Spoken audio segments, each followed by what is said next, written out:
impactos do nematóide na cafeicultura, com a doutora Regina Carneiro, da Embrapa. Por favor, doutora Regina. Vamos começar o dia com uma salva de palmas, gente, para levantar o astral. Bom dia a todos. Eu realmente não sou uma pessoa que trabalha exatamente com café. Trabalho com café, mas sobretudo com os nematóides do café. E numa visão bastante científica, porque eu trabalho na Embrapa, Recursos Genéticos e Biotecnologia, onde a gente trabalha mais com a parte básica. E, claro, que visando a aplicação, sempre a aplicação e a resolução de problemas. Eu vou tentar mostrar para vocês a problemática, né, do controle do nematóide, dos nematóides, né, que são vários, e vou mostrar também os nossos resultados em termos de pesquisa nos últimos anos.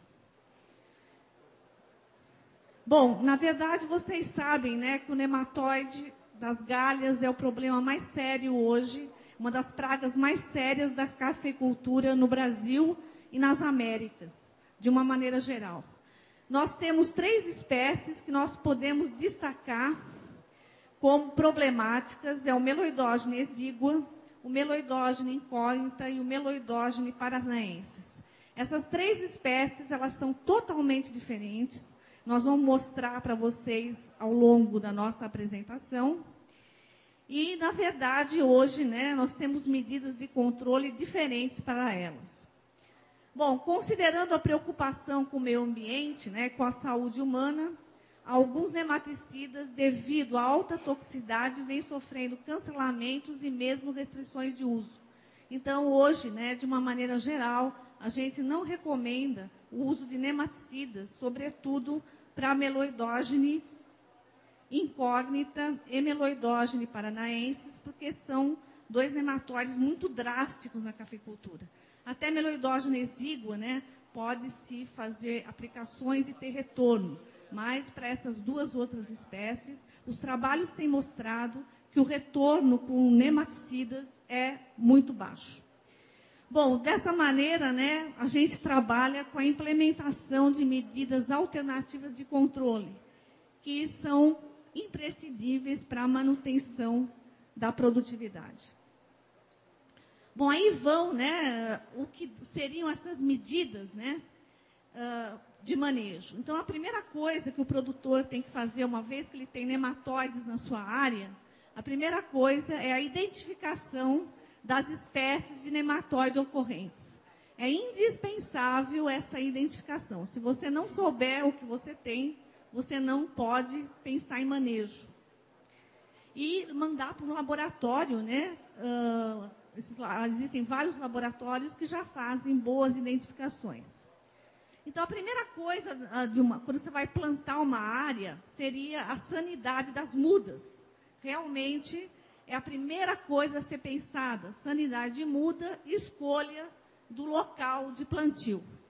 Se você tiver Meloidogene paranaensis ou Meloidogene incógnita, né, uma recomendação que se faz é usar as mudas enxertadas em Coffea canephora, com diferentes cultivares, como o apoatã, por exemplo.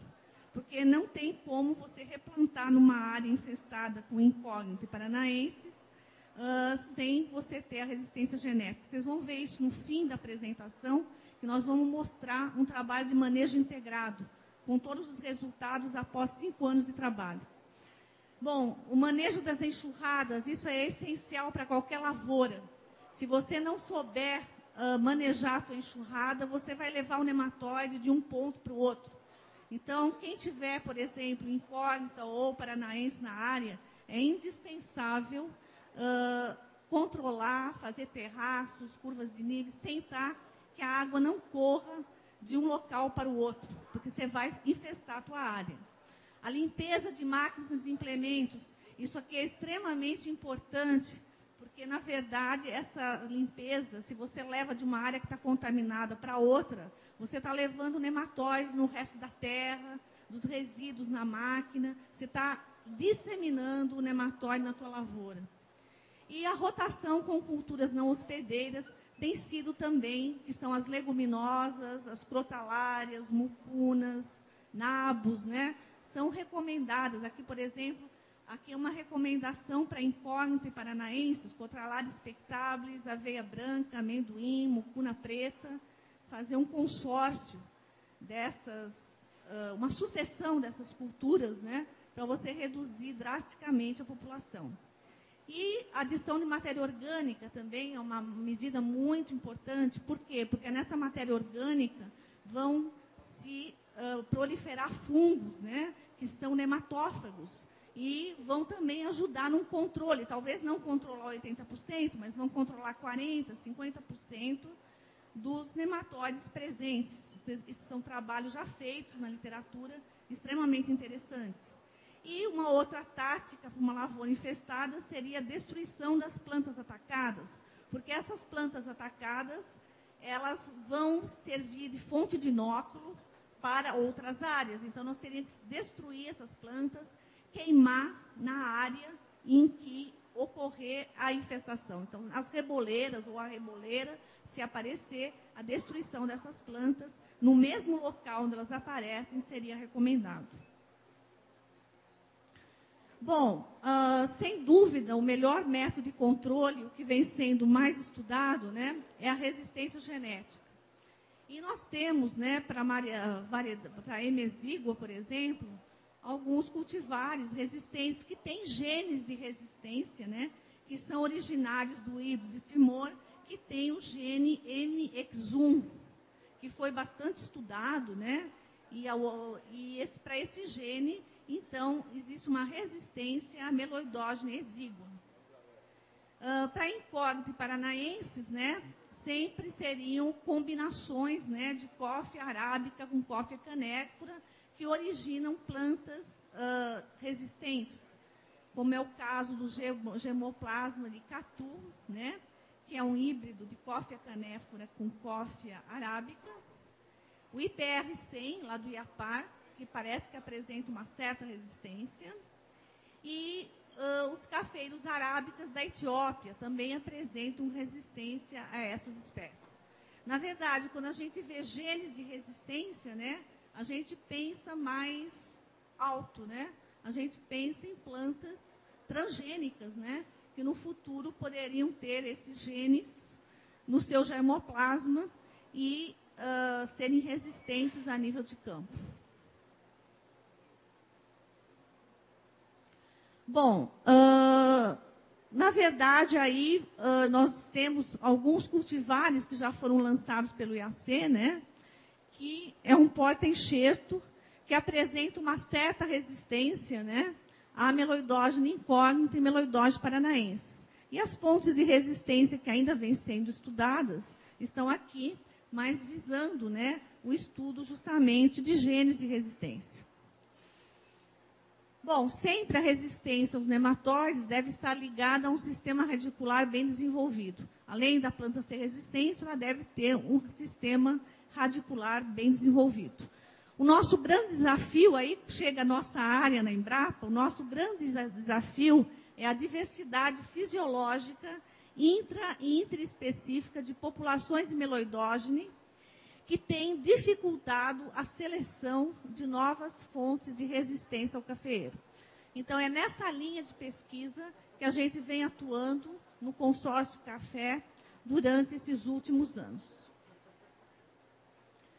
Então, são as nossas perguntas. Como é possível classificar rapidamente e corretamente as espécies de meloidógeno cafeiro? É possível? É. Inclusive, a gente pode até, hoje, caracterizar variantes dentro das populações. Qual a variabilidade que ocorre dentro das espécies? Existe muita variabilidade. Existem raças ou biótipos que quebram a resistência? Sim. É possível identificá-los? Muitas vezes, sim. Então, esse é um projeto que nós desenvolvemos na Embrapa nos últimos anos, que foi financiado pela Embrapa Café e pelo CNPq, e tivemos a participação nesse projeto, nesse Macro 2, do IAC e do IAPAR. Na verdade, hoje nós temos cerca de 17 espécies detectadas no cafeeiro. Entre as 90 espécies descritas, 17 estão no cafeeiro em várias regiões do mundo, África, Américas, Brasil e etc. A caracterização das espécies ainda é baseada na morfologia clássica. Mas eu vou mostrar para vocês que essa morfologia clássica, usando fêmeas, machos e juvenis, é extremamente complexa. Os fenótipos e enzimas são extremamente interessantes para a caracterização das espécies e nós temos padrões para 10 espécies do cafeeiro. Vejam, são 17 detectadas, nós temos padrões de enzima para 10. Então, podemos classificar perfeitamente.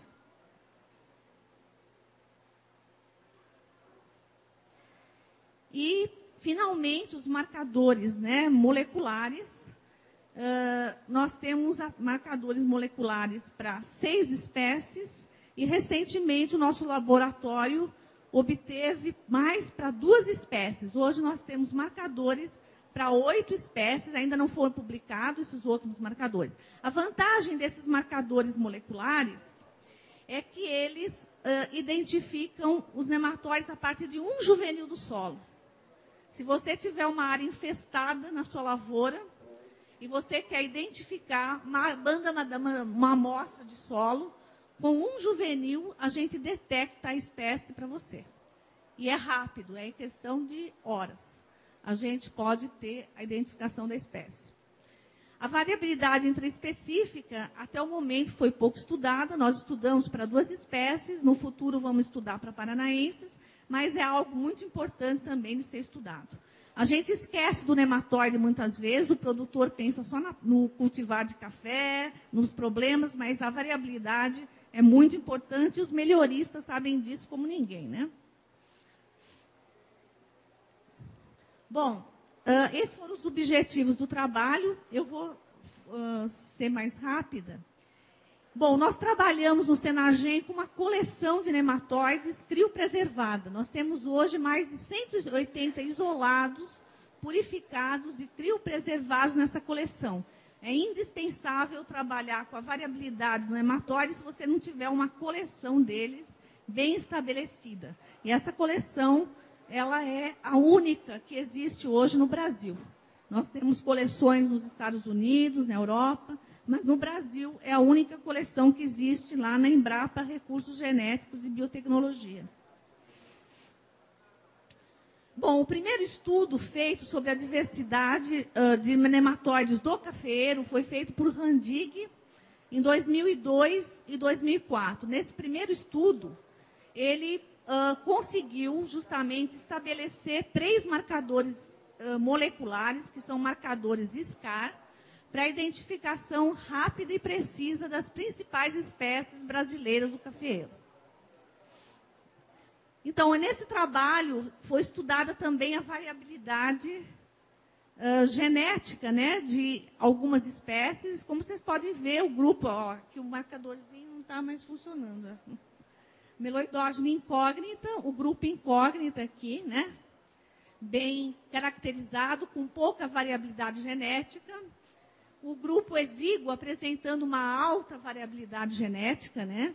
O que é comprometedor, porque você sabe, se a variabilidade genética é alta, o potencial de quebrar a resistência é mais alto. Já a incógnita apresentou uma variabilidade genética bem menor. Aí mostrando o SCAR, né? O SCAR para meloidógena exígua, o SCAR para meloidógena incógnita, para as 4 raças, né? E para paranaenses, para as diferentes populações paranaenses. Então, é um marcador molecular que, a partir de um juvenil, você consegue identificar as espécies. Bom, para validar esses marcadores, nós fizemos um levantamento junto com o Wallace, lá do IAC, e nesse trabalho nós estudamos, né, os 2 marcadores, a enzima e o SCAR, para ver se ambos identificavam perfeitamente os nematóides que vinham do campo. E, na verdade, conseguimos, né, identificar através do perfil enzimático Meloidogene paranaensis, exíguas, 2 tipos de exígua. Nós temos 3, vocês vão ver na próxima apresentação. Incógnita, 2 tipos de incógnita. E, finalmente, 3 tipos de incógnita hoje, que têm uma reação diferente no cafeeiro. O I2 e o I1 são espécies muito patogênicas ao cafeeiro, e o BR2 ou SP2, que hoje é uma incógnita, né, é uma espécie pouco virulenta ao cafeeiro. E, então, vocês veem que, pelo próprio perfil de enzima, né, nós conseguimos, às vezes, correlacionar a patogenicidade das populações ao cafeeiro. Aí, mostrando o marcador SCAR, quando usado para misturas, né? Ó, aqui eu vejo que tem uma mistura de exígua com incógnita. Aqui uma de exígua com paranaensis, uma mistura. E aqui uma mistura das 3, né? Mostrando caracteristicamente que na lavoura existe mais de uma espécie ocorrendo. Bom, um outro trabalho que fizemos posteriormente, nós estudamos 18 isolados. E daí, esses isolados vieram de várias regiões do mundo. Nós estudamos os isolados também da América Central e do Havaí. E esse trabalho foi muito interessante, porque ele mostrou, né, perfis novos de enzima para outras espécies fora do Brasil, né, como é o caso de Meloidogene arabicida, que apareceu na Costa Rica, é uma praga muito importante na Costa Rica, e espécies novas, né, que foram posteriormente identificadas e caracterizadas por nós e descritas mesmo, que é o caso que vocês vão ver logo após o Meloidogene isalcoensis. Aí mostra o perfil de enzimas para as 10 espécies descritas no cafeeiro.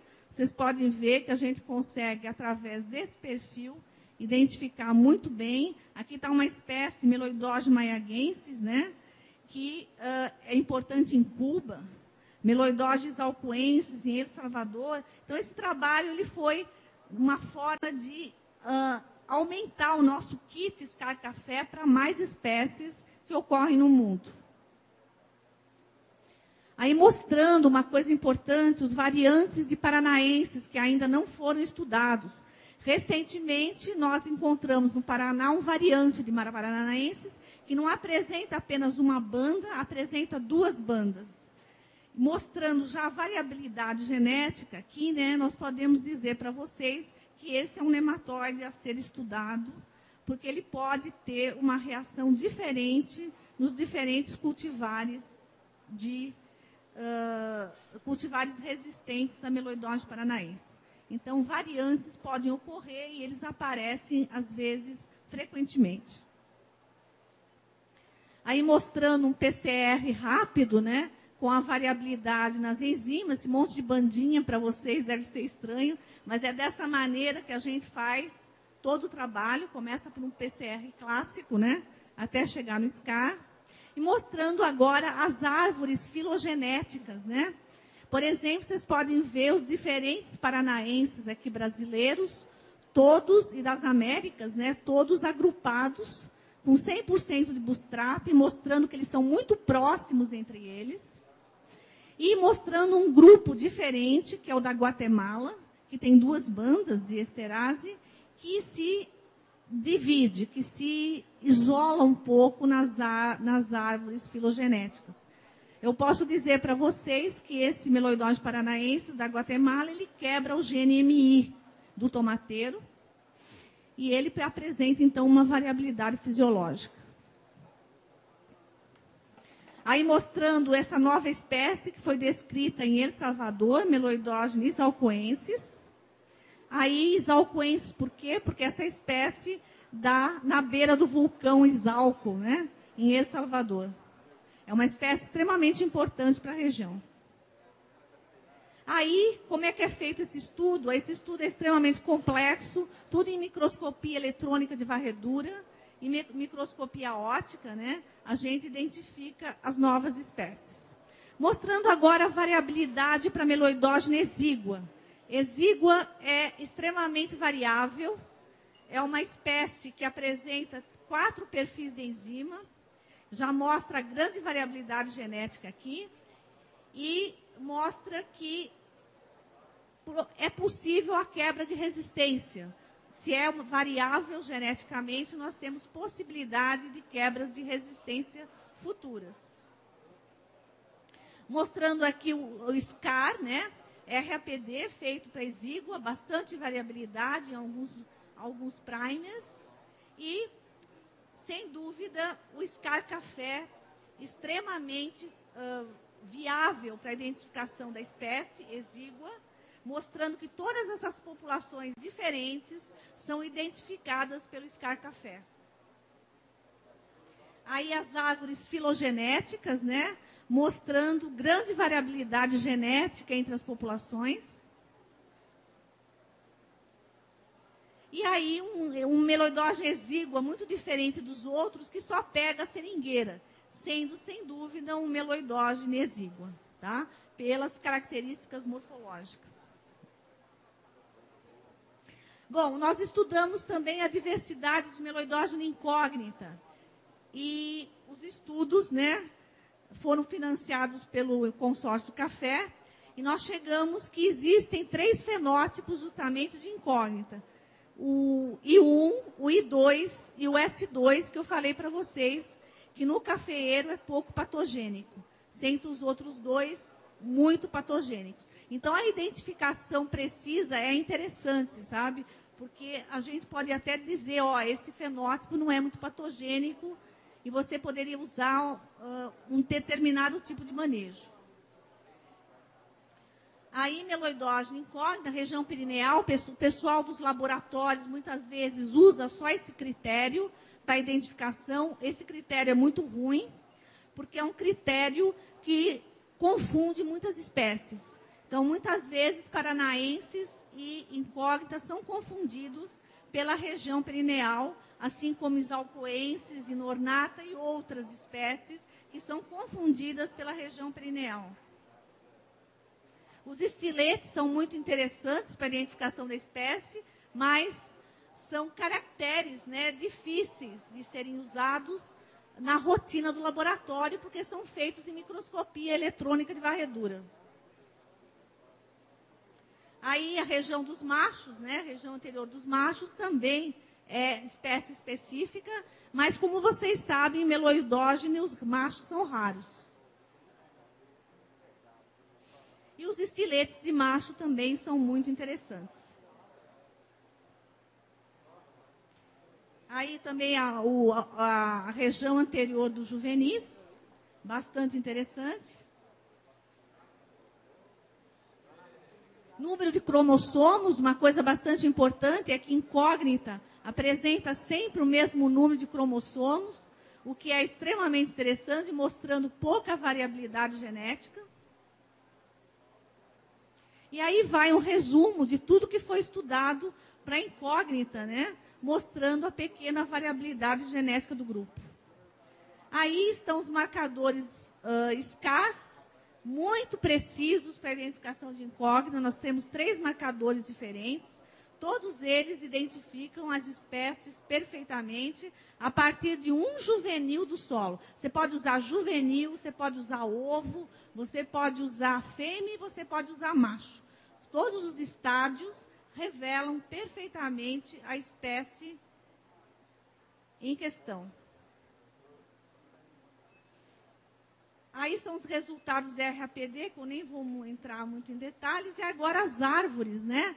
Mostrando que todos os incógnitas do cafeeiro se juntam em um grupo com 100% de bootstrap e mostrando a pequena variabilidade genética ocorrendo no grupo. Então, o que a gente pode pensar é o seguinte: se a gente tiver uma planta resistente à incógnita, provavelmente ela vai ter uma certa resistência a outros incógnitos. Mas isso ainda a gente tem que estudar para o futuro.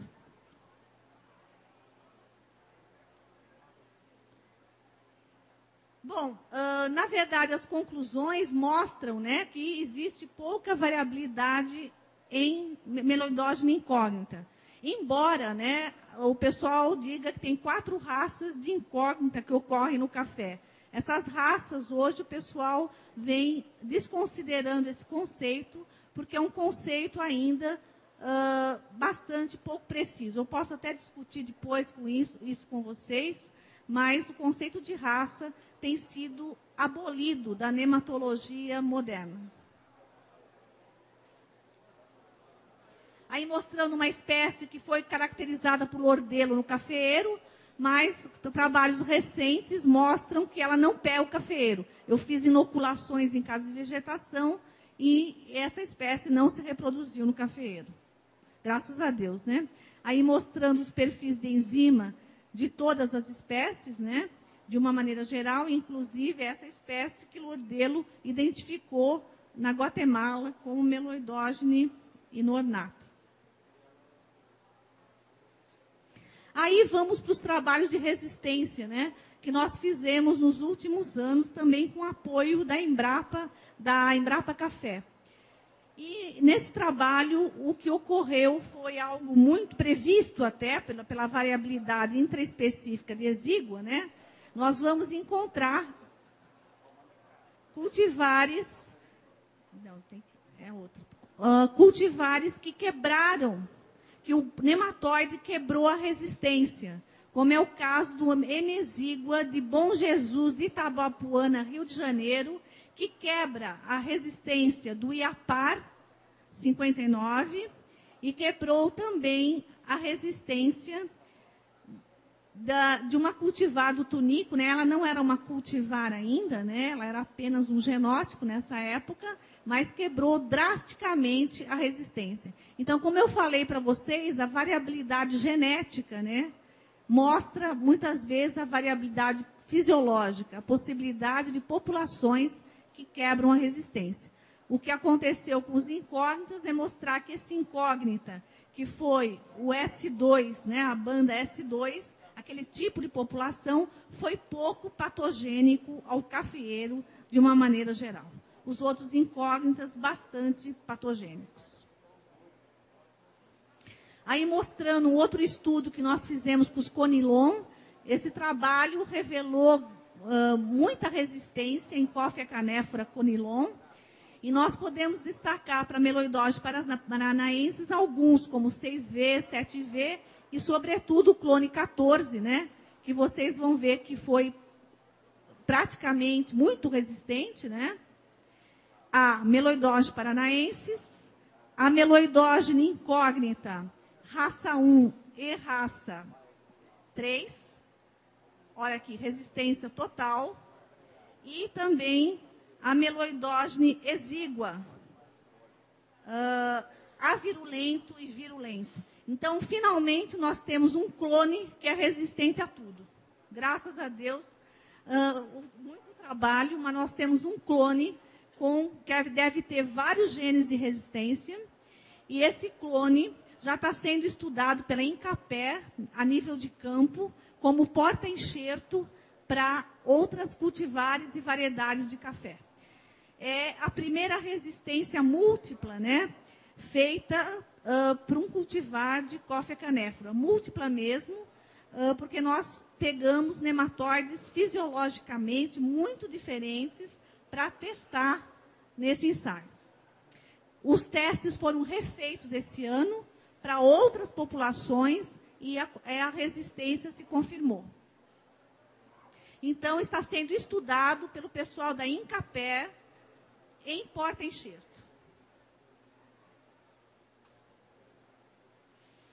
O outro trabalho que fizemos foi para outros Conilon, né? E esse trabalho também obteve um cultivar. Esses cultivares estão sendo lançados pela Incapé, um cultivar Conilon que foi resistente a meloidógene paranaensis, é o ESN 201004, resistente a paranaensis, resistente a meloidógene incógnita, 2 populações, e resistente ao hemesígua virulento e avirulento. Agora, em Coffea canephora, né, nesses conilon a resistência exígua é muito grande. É total. Vocês podem ver que só tivemos um cultivar suscetível à meloidógena exígua virulento e avirulento no ranking de genótipos estudados. Outros todos foram resistentes à meloidógena exígua, altamente resistentes.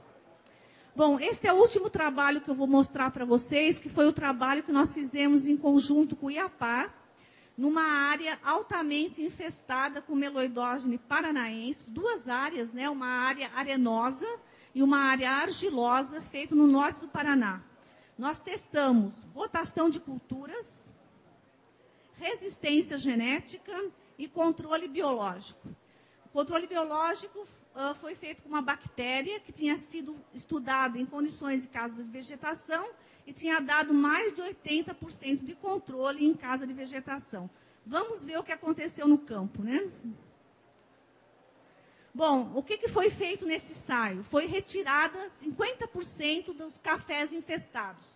E aí foi feito uma sucessão de culturas com aveia preta, amendoim, mucuna cinza, durante 18 meses. Nossa sucessão de culturas ficou 18 meses em metade da área dos cafeeiros. Após 18 meses, foram retiradas aos outros 50% de cafeeiros que não foram submetidos, a área não foi submetida à sucessão de culturas. Foi usado controle biológico, justamente essa Pasteuria penetrans, meia grama de pós de raiz, 10 por 8 endósporos por cova. E o ensaio foi também, nós usamos cultivares com resistência moderada, que foi o Icatu, né, que foi nos cedido pelo IAC. E o IAPAR 59 foi usado como suscetível, porque se trata de meloidógena paranaense. Aí mostra o ensaio, veja, o ensaio foi um ensaio fatorial, certo? Em fatorial, usando todos os tratamentos em conjunto. Então, A, café resistente, B, café suscetível, C, inoculado com a bactéria, D, não inoculado com a bactéria, E, com manejo de solo e F, sem manejo de solo. Bom, quais foram as conclusões? Isso é muito interessante, porque as conclusões não foram de acordo com o que a gente esperava. Bom, primeira coisa, a sucessão de culturas com aveia preta, amendoim, mucuna cinza, durante 18 meses, foi efetiva no controle de meloidógena paranaenses em solo argiloso, controlou 97% em solo argiloso. E em solo arenoso, controlou 75%. Então, você veja que ela foi menos eficiente. Por quê? Porque no solo arenoso, ficou bem, os adubos orgânicos não se desenvolveram tão bem como no solo argiloso. Então, aqui no solo arenoso, né, houve um desenvolvimento menor e, sem dúvida, um controle menor. Bom, embora tenha ocorrido segregação na cultivar Icatu, os melhores resultados no manejo devem-se à resistência parcial dessa cultivar. Sem dúvida, a resistência é a melhor saída. A sucessão de culturas não hospedeiras realizadas antes dos plantios dos cafeeiros e integrada com a cultivar parcialmente resistente Icatu foi o método mais eficiente de controle de meloidógena paranaenses em solo argiloso, em condições de campo durante os primeiros 4 anos. Então, a sucessão, junto com a resistência, foi o melhor tratamento durante os primeiros 4 anos. No 5º ano, o efeito da sucessão de culturas não hospedeiras realizadas antes do plantio foi diminuindo com o tempo, tendo praticamente desaparecido no 5º ano. Isso aqui mostra que o nematóide meloidógena paranaensis, ele volta e ataca o café depois da rotação feita no início por 18 meses. Bom, a bactéria, coitada, ela praticamente desapareceu da área. Nos primeiros anos ainda ela apareceu e desapareceu completamente após o 5º ano, sem tendo nenhum efeito sobre o controle de meloidógene paranaense. Bom, nós temos desafios, né? Os desafios para a continuação do nosso projeto. E nesses desafios é estudar a variabilidade paranaense, que não foi estudada. Tentar correlacionar a variabilidade genética com a patogenicidade e virulência. Estudar a patogenicidade de várias populações de meloidógeno em diferentes acessos de cafeeiro. E estudar a eficiência de variedades resistentes quando usadas como porta-enxerto em cultivares comerciais. Essa é a equipe que participou do trabalho, vários bolsistas do Consórcio Café, que eu gostaria de agradecer ao Consórcio Café pelo financiamento do projeto e, sobretudo, pelo pagamento dos bolsistas, porque essa área de nematologia ela é extremamente trabalhosa e precisa de muita gente, senão a gente não avança. E muito obrigada. E se vocês tiverem alguma dúvida durante os debates, eu poderei responder.